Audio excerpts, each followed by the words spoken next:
अभीरा के नाम से मशहूर समृद्धि शुक्ला व्यूवर्स की फेवरेट हो गई है। लोग उन्हें उनकी क्यूटनेस और एक्टिंग के कौशल के कारण प्यार करने लगे हैं।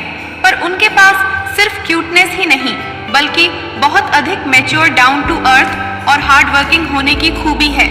वे बहुत छोटी उम्र से ही काम करना शुरू कर दिया था और अपनी आवाज़ का जादू बॉलीवुड और हॉलीवुड मूवीज़ में भी बिखेर चुकी हैं।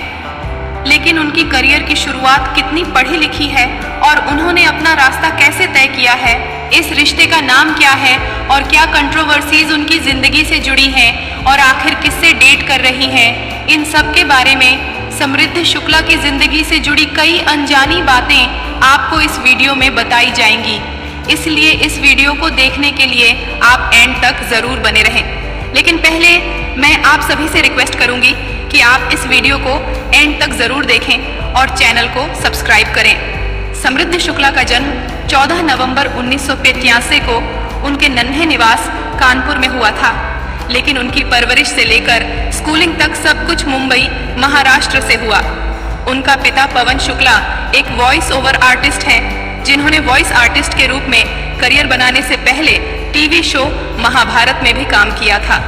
उनकी परिवार में उनकी माँ और एक छोटी बहन आरोही शुक्ला भी हैं, पर उनकी दादी वंदना शास्त्री भी इस इंडस्ट्री से जुड़ी रही हैं और वही उनकी परिवार की पहली ऐसी इंसान है जो कानपुर से मुंबई आकर एक्टिंग करने का सपना देख रही है और काला पानी के साथ 2 छोटी फिल्मों में भी काम किया है। उनकी ग्रैंडमदर के लिए इस इंडस्ट्री में काम करना बहुत मुश्किल था, लेकिन उन्होंने अपनी पोती की प्रेरणा के रूप में उसे सपोर्ट किया और वह अपने परिवार की विरासत को आगे ले जाना चाहती हैं और उन्हें डिसिप्लिन चाहिए। बचपन से ही समृद्धि अपने पिता के साथ उनके स्टूडियो में जाती थी और उन्हें वॉइस आर्टिस्ट के रूप में काम करते देखती थी और एक बार उन्हें 5-6 साल की उम्र में मिक्की माउस कार्टून की डबिंग करने को बोला गया था, लेकिन वह उसमें फेल हो गई थी और फिर भी उसे ट्राई करने के लिए $2,000 मिले।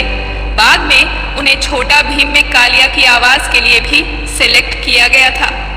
उन्हें वॉइसिंग के लिए प्रति एपिसोड 10 से 15,000 मिलते थे, लेकिन वह कभी इन पैसों का इस्तेमाल नहीं किया, बल्कि अपने पेरेंट्स से इन पैसों को अपनी पढ़ाई या अतिरिक्त कार्यक्रमों में खर्च करवाती थी ताकि उनका बोझ कम हो सके। धीरे धीरे कॉलेज में आने के बाद उन्होंने सेमिनार देना भी शुरू किया, जहां उन्होंने 500-600 सेमिनार दिए हैं और स्टेज पर करिंग भी करने लगी, जिससे उनका कैमरा और स्टेज डर भी निकल गया और आज उन्हें किसी चीज़ से डर नहीं लगता।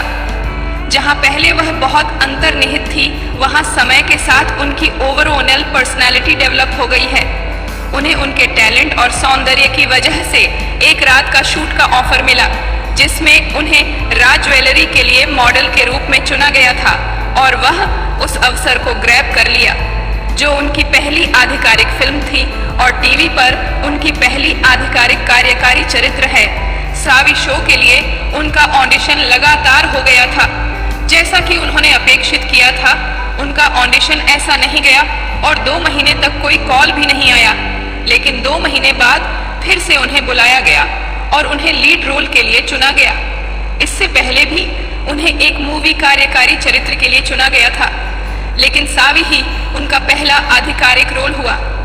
इस शो के लिए उन्होंने बहुत मेहनत की और ऑटो रिक्शा भी चलाना सीखा।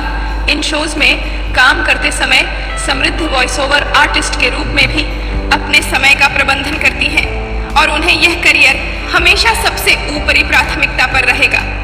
धन्यवाद।